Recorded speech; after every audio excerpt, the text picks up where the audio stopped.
through to the bottom of the tank to help drain it out, because I need to drain it to this point anyway. It doesn't help that this was leaking a little bit,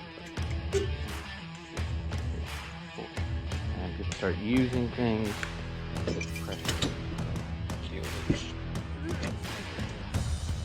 all in conjunction with each other. So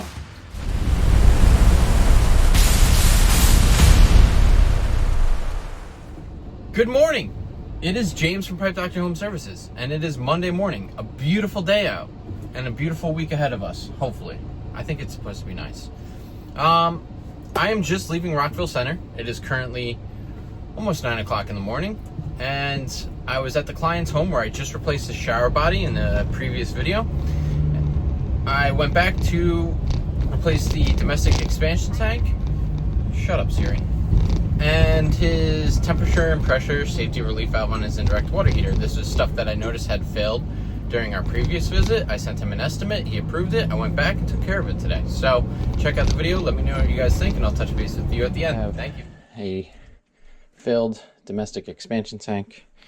A lot of cocky on this relief valve here. It is not currently leaking or wet, but there's indication that there was something leaking at some point in time. And even this hot water recirc system looks very beat up and crusty, but we're not addressing that today. We're just addressing the expansion tank and the relief valve. The expansion tank, the best way to check this would be to isolate it, release the pressure from the water side, and put a gauge on the air side to see if it's holding any pressure. Now, I didn't do that because I know that it's failed. One, the way it's leaning, and two, the weight to it when I push it. And also the good old ring test, it sounds the same on both sides. So what we're going to do is we're going to hook our compressor up to the bottom of this so that we can push all the water out of here, so that this thing doesn't weigh a ton when I go to remove it, because it's in kind of an awkward space being piped in back there. And then we're going to swap out this relief valve. Now I could shut this valve, open this boiler drain up with a hose on it, and push the water up and out that way. That's one option.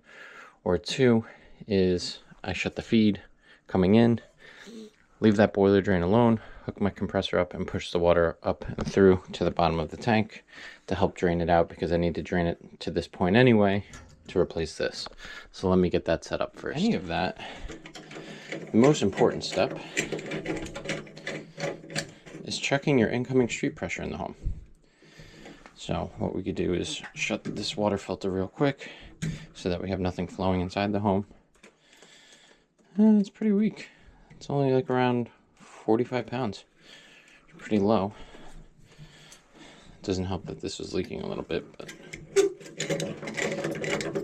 the reason we do that is because you want to match the pressure inside the expansion tank, the air side, to your incoming street water pressure, so that the diaphragm inside the tank is in the middle when everything is pretty much in standby.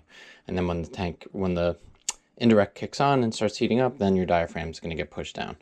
If you don't match the air side to the water side, what'll happen is, if the water pressure is 60-70 pounds in some scenarios, and you go to put the tank on that's pre-charged to like 35-40 pounds from the factory, it's just going to bottom out the diaphragm, and it's going to fail much quicker than if you were to pressure match the air to the water.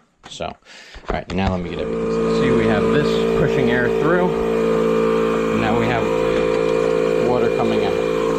So we're using air to empty out that expansion tank, so it's not nearly as heavy.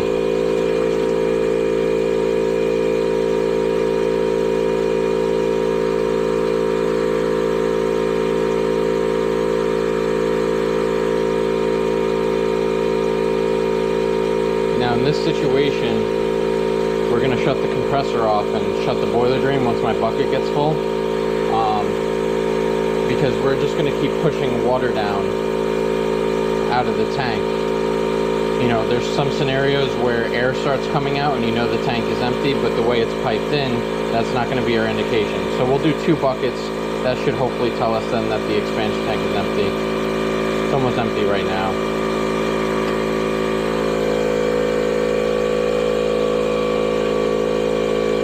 Alright, so let's shut that. shut this boiler drain.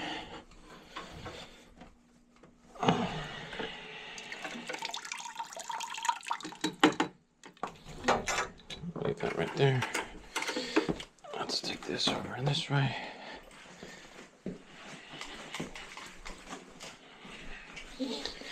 Nice and slow, because this toilet might not get used that often.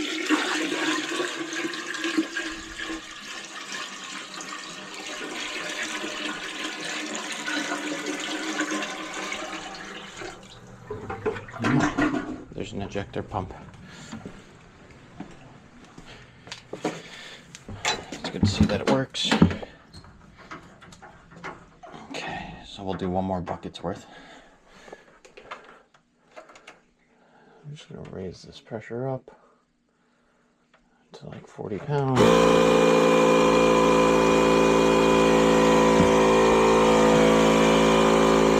That's it, nothing else is coming out. Okay, so this should be, yeah, it's empty now. And what we could do, let me shut this. What we could do now is shut this valve and let's see, anything coming out of here. We could open this up just to make sure that the pressure is fully released, which it is. And now there's just a little bit of water, which is good. Okay, so now we're going to prep our next expansion tank. So we're Tefloning the threads. So we got 1, 2, 3, 4, 5, 6.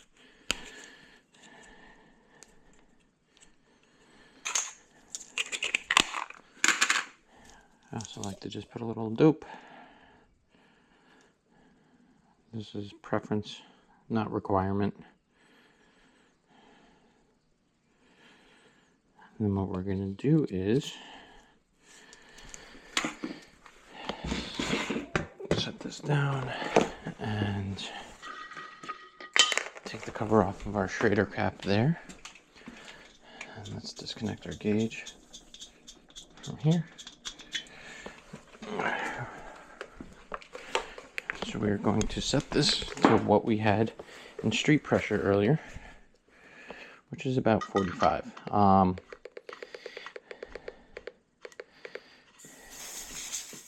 You can see it's charged to 51. So if anything, we'll let it down to 50. Pressure is not a constant thing here on Long Island, right? Just because it's 45 right now doesn't mean it's going to be 45 later tonight. Especially when it comes to people coming home and people start using things, pressure is going down, and then when people go to sleep, pressure goes up because less things are being used. We also have the water towers in certain areas that help regulate and provide adequate pressure and volume of water to homes in whatever jurisdiction it's serving. Okay, so now that that's prepped, we're going to get the expansion tank taken off. So let me get what I need. Put my wrenches on, and this thing is like practically hand tight. Those threads don't look good.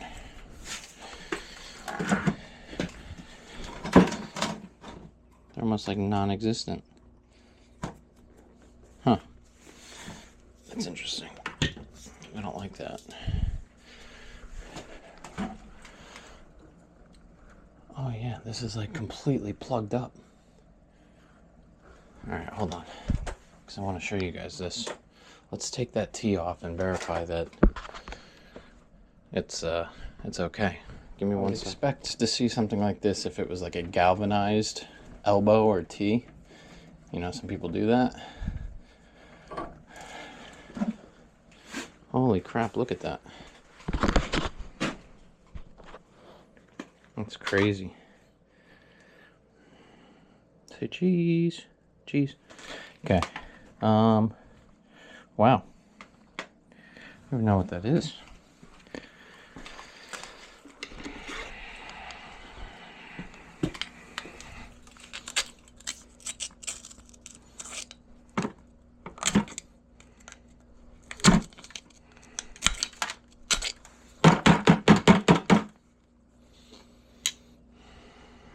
It's wild.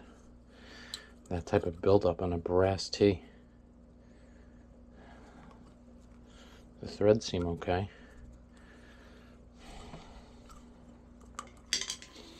Let's see, can I get some water in this bucket to use? Let's see if we open this up a bit. I don't trust this relief valve. It's very hard to open that relief valve.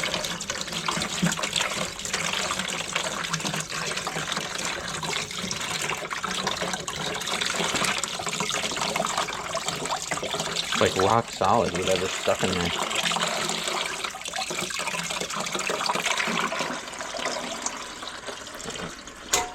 That should be enough now.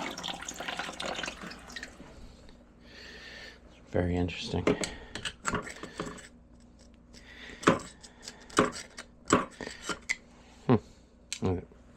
I'll show you a little trick. Let's go step outside.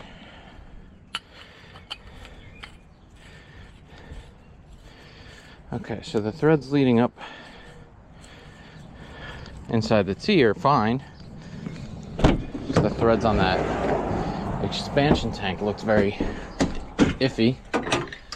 Get these two wrenches real quick. So what I am doing is just using a random nipple. Because I don't care about this nipple, I do care about my new expansion tank. Let's see. No, that's right. Come on, get it.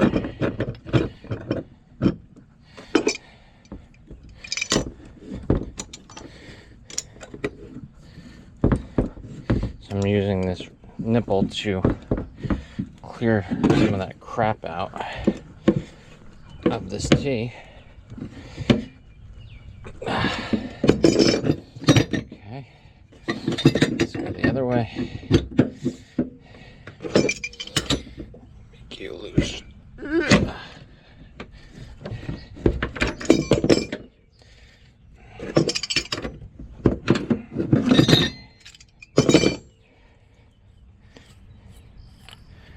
Okay, better-ish.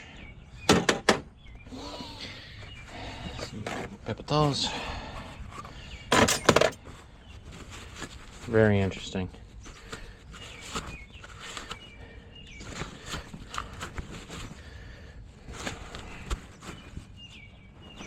See, like right there. So odd.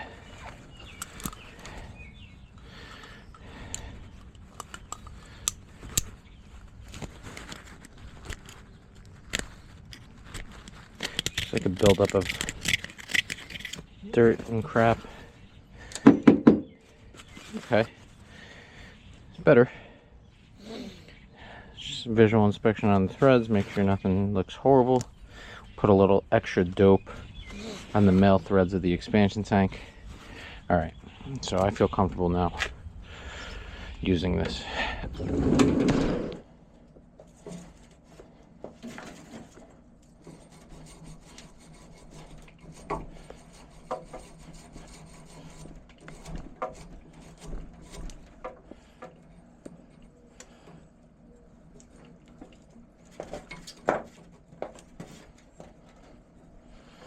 Come on.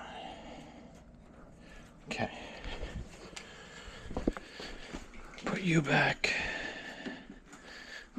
No, come on, just go.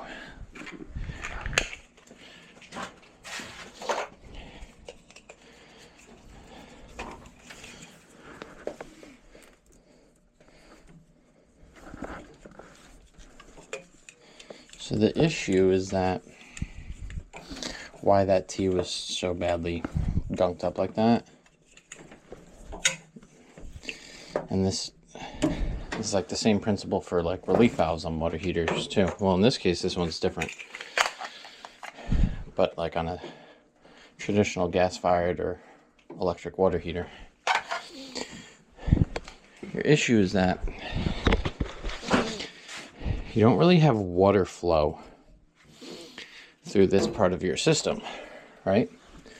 Water is present and the pressure is there, but you don't really have water, fresh water, flowing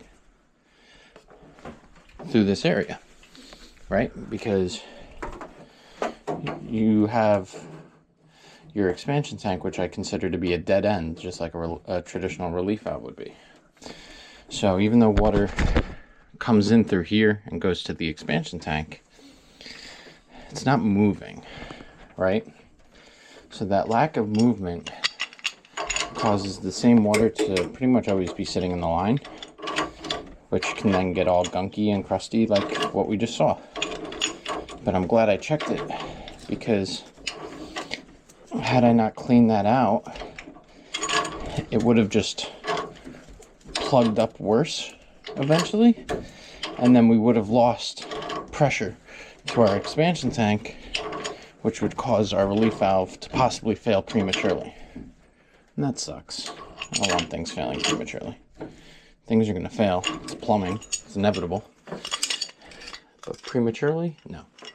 We don't want that. So we're going to just take some of this extra dope, put a little extra inside the female threads there. Gonna take our expansion tank here. I'm just gonna put a little bit more, just because since I was jamming sharp objects inside that T, even though the threads check out and they seem fine. Get this wire out of my way. Just come over here.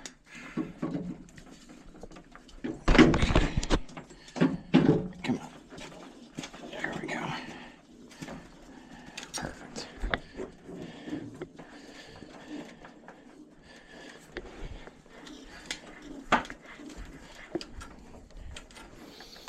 Let's see.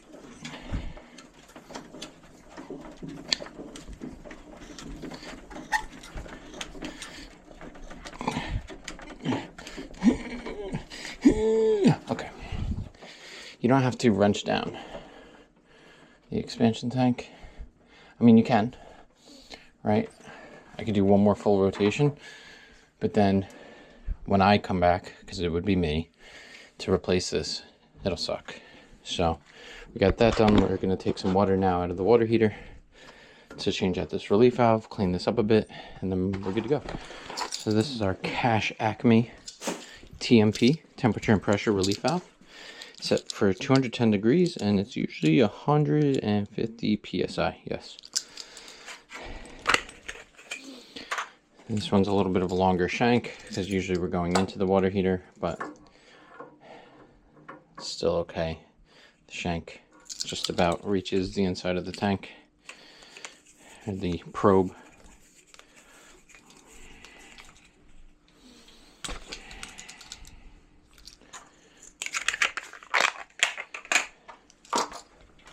Kobe. Yes, nice. Okay. I don't hear any gurgling or anything coming from this, so that's telling me that the height of the tank is lower than my relief valve. We'll see when I go to pull this out.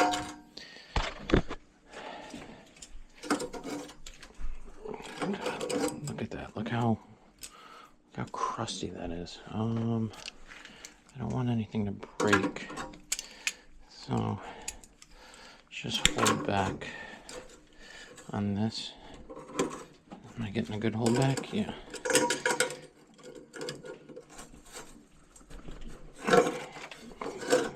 Oh yeah.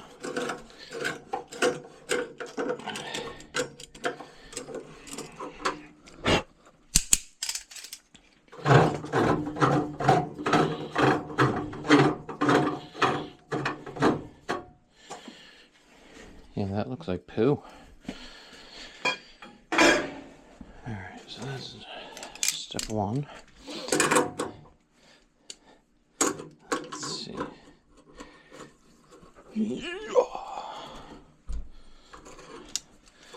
Let's take a look at the inside of that. Oh yeah. Beautiful. Say cheese. Okay. No need to hold back anymore. Let's see if we got enough water out of this thing.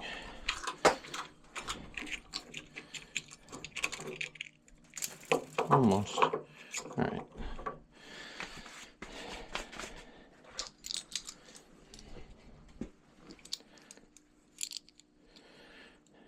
I don't want to let too much water onto the floor, but I do want to check to make sure that this T that this relief valve is going into is not plugged up. So we're just going to take a quick peeky. Nothing. Beautiful. And pop you on there. Yeah. Looks like crap. Alright, get this one tightened down. Do with the drip leg on this relief valve. Let's repressurize everything first. Make sure we don't have any leaks. So I opened the valve leading to the expansion tank to put that under pressure. Make sure that boiler drain is closed. And then I opened the cold water inlet coming in. I left the hot water outlet shut just so that we could build up pressure inside this tank to make sure that we don't have any leaks. Cold water comes in from the bottom, hot water exits from the top. Heat rises, so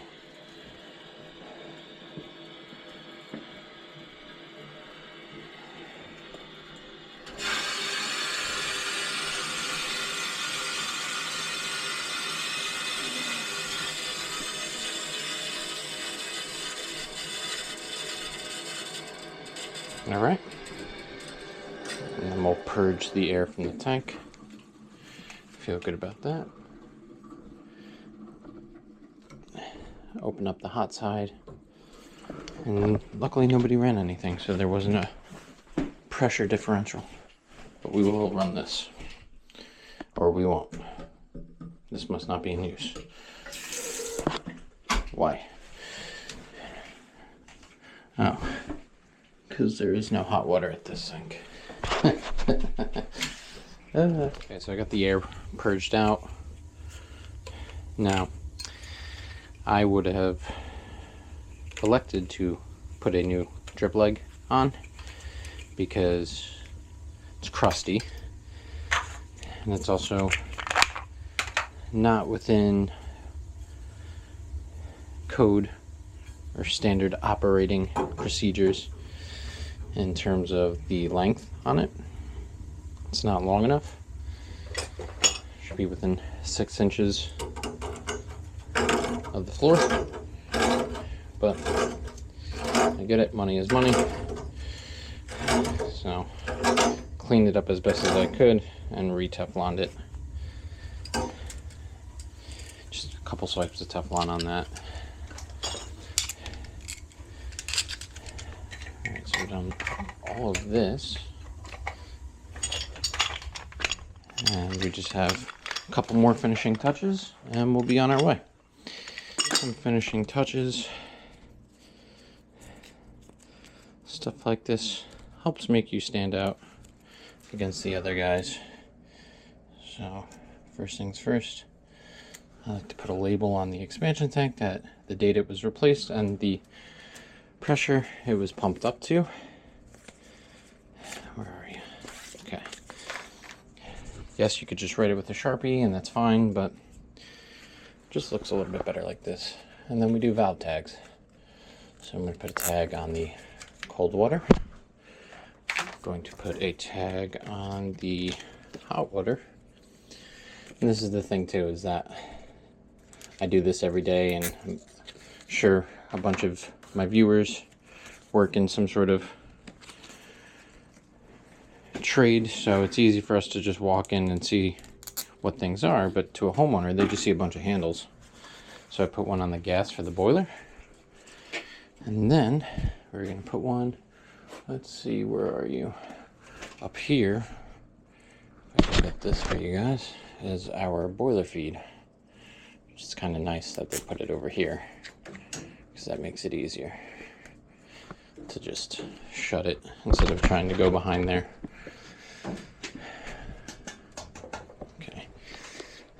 We've also replaced a bunch of these circulators. We did a tune-up last January. Then Mike was here in February where he replaced the circulator, this one here. And then I just wrote that I did the domestic expansion tank, water heater, TNP. So that this way, even though it's a separate piece of equipment, it's all in conjunction with each other. So that's pretty much it. Yeah, we're all set with this. I forgot to tell you what we had here.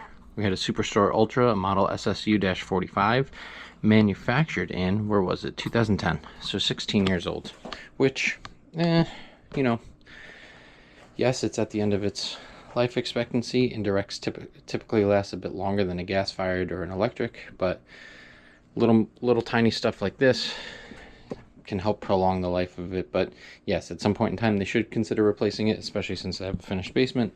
It would be beneficial for them to look into that option, but this bought them some time. So yeah, so start to end time on that was 55 minutes. I would say about 15 minutes of that was spent cleaning up that 3/4 inch brass tee. But very simple, very straightforward, beautiful first call of the week, you know, just to get back in the motion of doing things from a long weekend. So client was super happy. He loves using our services because our whole no stone left unturned approach, you know, we caught something like this that he wasn't even aware of, and now it's one less thing to worry about in his home, because, you know, home ownership, there's a million things that are always going on. So yeah, I appreciate you guys watching. Let me know what you guys think down in the comments below. Consider subscribing to my channel if you haven't done so already. I have a goal of 1,000 subs, which we are creeping slowly towards, which is fantastic. I appreciate every single one of you. And hit me up at my email, plumbguyny@gmail.com. I have these stickers that I am mailing out completely free of charge.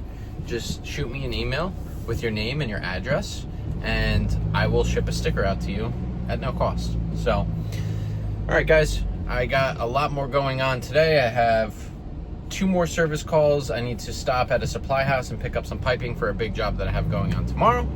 And we have a couple more, I think like 3 or 4 service calls lined up for the rest of the week as well, between Wednesday, Thursday, Friday. So we got a lot going on. Staying busy. I love it. It's amazing. So enjoy the rest of your week. Have a happy Monday, and I'll see you guys in the next one. All right. Thank you.